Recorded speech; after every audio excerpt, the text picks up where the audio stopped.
Hello friends, welcome back to Ammu's kitchen. ఈరోజు మనం chicken gravy కర్రీని ఏ విధంగా తయారు చేసుకోవాలో ఈ వీడియోలో మీకు చూపిస్తాను. మనం ఎంతో టేస్టీగా చికెన్ గ్రేవీ కర్రీని ప్రిపేర్ చేసుకోవచ్చు. మనం ఇప్పుడు స్టవ్ మీద కళాయి పెట్టుకొని అందులో ఆయిల్ వేసుకోవాలి. ఆయిల్ హీట్ ఎక్కాక ఇప్పుడు అందులో కట్ చేసి పెట్టుకున్న ఉల్లిపాయ ముక్కలు వేసుకోవాలి.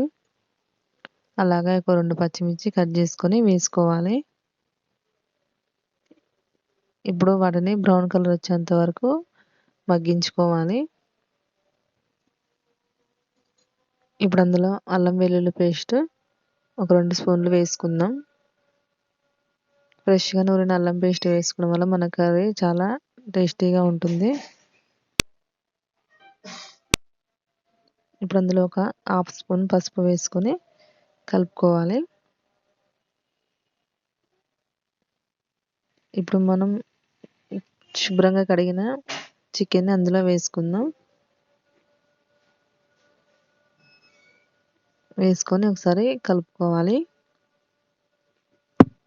ఇప్పుడు అందులో తగినంత సాల్ట్ వేసుకొని కలుపుకోవాలి. కొంచెం పుదీనా వేసుకొని కలుపుకోవాలండి.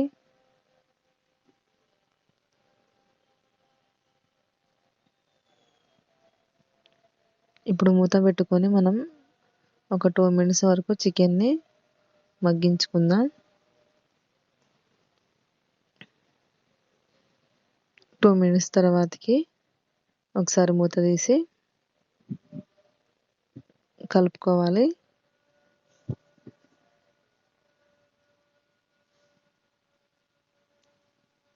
ఆయిల్ పైకి వచ్చేంత వరకు మనం చికెన్ని ఉడికించుకుందాం. ఇలా ఆయిల్ పైకి వచ్చినంత వరకు ఉడికించుకోవాలి. ఇప్పుడు అందులో ఒక 2 స్పూన్ల కారం వేసుకోవాలి.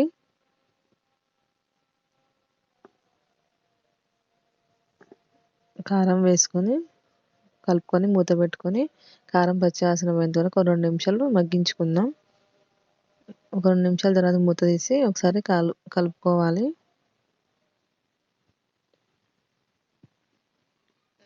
ఇప్పుడు అందులో మనం టమాటా ముక్కలు వేసుకుందాం. మనకి టమాటా వేసుకోవడం వల్ల గ్రేవీ వస్తుంది కర్రీ. టమాటా ముక్కలు మెత్తబడేంత వరకు ఒక 2 మినిట్స్ వరకు ఉడికించుకోవాలి. మనకి టమాటా ముక్కలు కూడా ఉడికిపోయాయి. ఇప్పుడు ఒకసారి కలుపుకొని అందులో కొంచెం వాటర్ యాడ్ చేసుకుందాం. కొంచెం వాటర్ యాడ్ చేసుకొని కలుపుకోవాలి. ఇప్పుడు మంట మిడిల్ ఫ్లేమ్లో పెట్టుకొని మనం కర్రీని ఉడికించుకుందాం.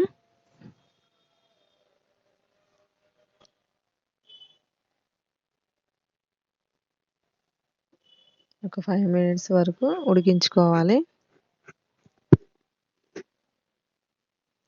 5 మినిట్స్ తర్వాతకి మూత తీసి అందులో కొంచెం కొత్తిమీర వేసుకొని కలుపుకుందాం.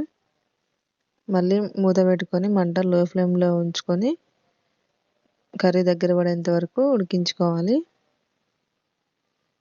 మనకి ఈ విధంగా కర్రీ కూడా దగ్గర పడింది. గ్రేవీ మంచి చిక్కగా వచ్చింది. ఈ విధంగా మనం చికెన్ కర్రీని ప్రిపేర్ చేసుకోవచ్చు.